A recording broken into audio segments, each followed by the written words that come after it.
Hi guys, how you guys doing? My name is John De La Torre, and today I want to be talking to you guys about ABA and a little bit more on the ABA therapy side and why it's the best therapy and also why it should be expressed and shown everywhere.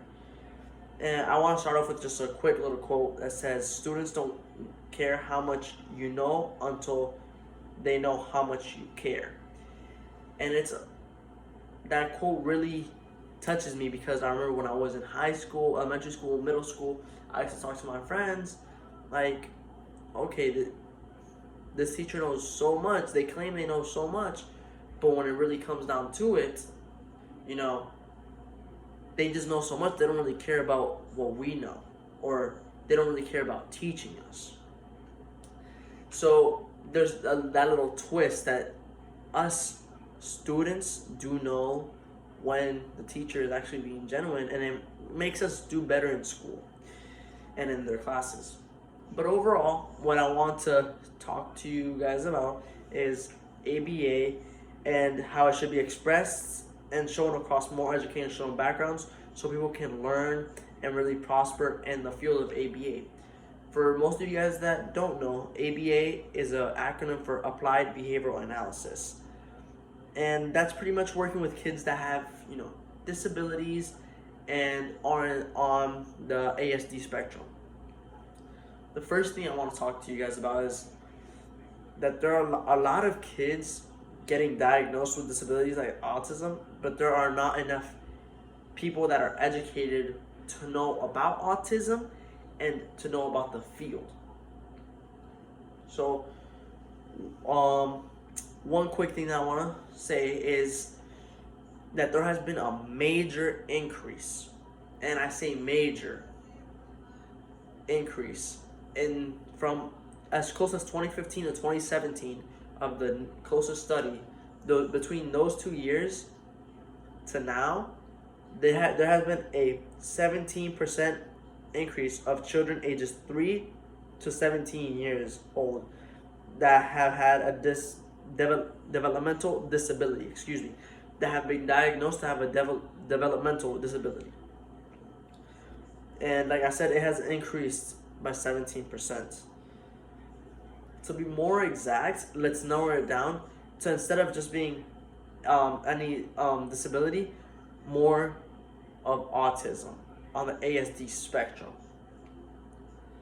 And there has been such a big increase just because of the simple fact that the criteria to diagnose a kid with autism has gotten so broad, and it has caused so many people to be diagnosed with autism. But like I said at the beginning, there is not enough workers and people that know about the field to actually help the kids move on in life. And so really the ratio is like 10 to 1, the kids that get diagnosed with autism to the people that I can actually work with them and give them ABA therapy. The second thing I want to touch on is there isn't much funding for ABA. Just one child in their lifetime will need about $3 to $7 million, and that obviously isn't right off the bat. It's more of maybe monthly payments, annual payments. Some people do say insurance helps. Insurance covers it. It's not true. Insurance helps, yes. It can, but it does not cover.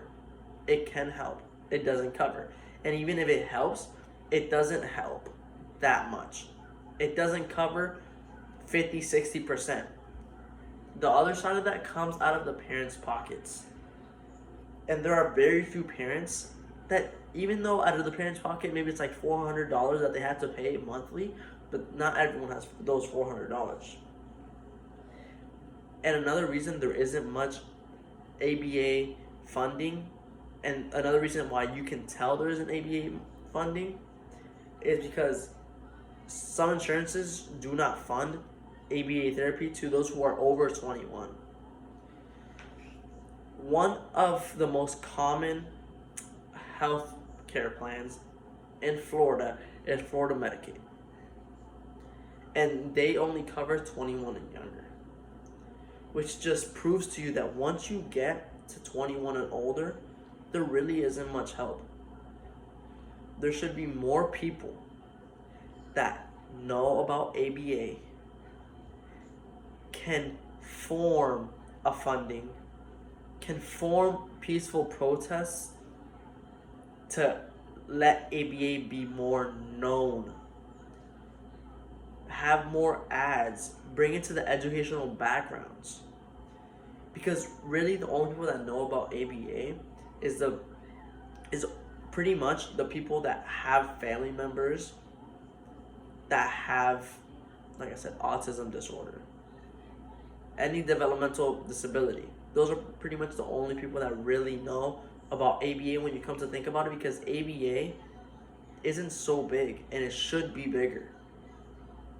The last thing I want to touch on is that the study of ABA should be more normalized and people should be okay with it. Many frown upon ABA services, but many families have been helped, as some people say they credit ABA with helping in a way that they could never. That they don't even know where they would have been today if it wasn't because of ABA therapy. If that was a parent of a child that received ABA therapy. Another little example that I want to throw in is me myself.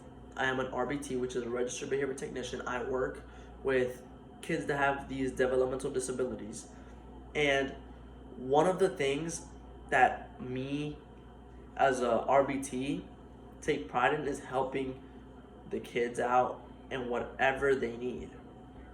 The other day, this week actually, a mom came up to me and thanked me because her kid is doing so much better, and it has been ever since I started working with them. It isn't rare. It isn't common that a kid just changes out of nowhere. A kid starts learning things. No, kids that have disabilities take time and patience. So you can get little by little. It's a slow race, and for the kids to learn, the kids with disabilities to learn, you have to have the patience. So all in all, what I'm trying to say is more and more people should be aware of ABA and ABA therapy, and many more people should really learn and study it.